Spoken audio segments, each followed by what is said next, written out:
le fameux Bad Day de Daniel Powter. 7h22, très précisément. Elle vient d'entrer en studio. J'ai nommé évidemment l'amie Aurore. Bonjour Aurore. Bonjour. Est-ce que ça va bien en ce vendredi ? Ça va bien puisque c'est vendredi. Allez, bonne nouvelle. Je te cède la place. Une nouvelle édition de ton Pense-Bête, là tout de suite. Alors Ben, puisque nous sommes vendredi et que la fin de l'année scolaire se dessine avec de plus en plus de clarté, annonçant déjà son cortège de bonnes nouvelles, les cahiers au feu et la prof au milieu, mais aussi de mauvaises, j'ai eu envie de me demander aujourd'hui si l'échec était forcément toujours mauvais ou s'il pouvait aussi parfois avoir des vertus formatrices. En voilà une question qu'elle est bonne, tu vas me dire, surtout par les temps qui courent où la volonté de lutter contre la culture de l'échec semble justifier une révision des niveaux d'exigence des épreuves diplômantes à la baisse par rapport aux critères habituels des enseignants, trop prompts, paraît-il, à se satisfaire de taux d'échec invariablement similaires d'année en année.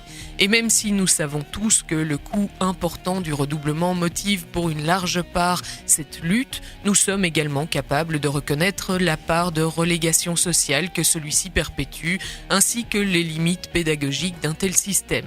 De fait, recommencer une année indifféremment, quelles qu'aient été les causes de l'échec, cultive sans doute autant l'ennui qu'une meilleure compréhension des matières, et tant que l'on n'aura rien de mieux à proposer, on peut estimer que le prix n'en vaut probablement pas la chandelle.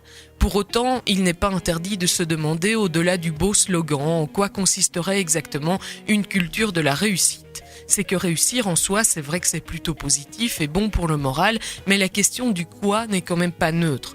Que réussit-on et pourquoi ? Selon les réponses, la fierté ressentie pourra être très variable, au point d'en voir l'effet positif se retourner contre nous lorsque l'épreuve ne se révèle pas à la mesure des efforts fournis.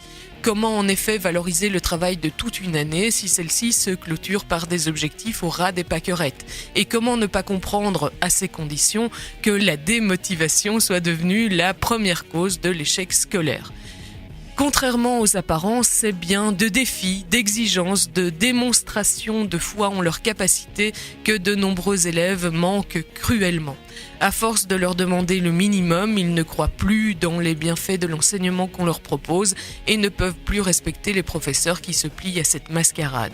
Bien sûr, si on se place d'un point de vue politique, on peut défendre ce système en considérant que le rôle des différents diplômes doit se limiter à certifier certaines compétences purement utilitaires pour la vie active. Lire, écrire, compter, respecter les consignes, développer une autonomie d'apprentissage minimale. Mais pour cela, admettons-le, pas besoin de maintenir l'obligation scolaire aussi tard. Par contre, si le rôle de l'école est de former les citoyens de demain, partageant une culture commune et capables d'exercer leur esprit critique, alors peut-être viser l'excellence n'est-il pas la pire des méthodes. Dans ces conditions, l'échec ne serait alors pas à comprendre comme un coup près qui, en tombant, arrête la course de certains, mais comme un encouragement à viser mieux et plus haut, à ne pas se contenter du minimum, à montrer ce dont on est vraiment capable si on s'en donne les moyens. La culture de la réussite est un beau projet s'il s'agit de mobiliser toutes les ressources nécessaires pour permettre à chacun d'atteindre un objectif. Mais si on se contente de supprimer la possibilité de l'échec, non seulement on élimine un déclencheur incontournable de tout processus de maturité, de remise en question, mais on vide le succès de tout son sens et donc ultimement l'éducation qui n'est plus qu'un système de réplication d'une médiocrité standardisée. Voilà.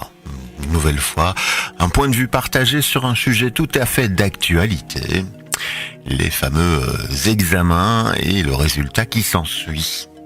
Merci à toi Aurore. Mais de rien. Rendez-vous bien semaine prochaine déjà pour une nouvelle semaine qui démarre. La fin de saison se profile également sur Buzz Radio. La suite en musique, Seal avec Kiss from a Rose.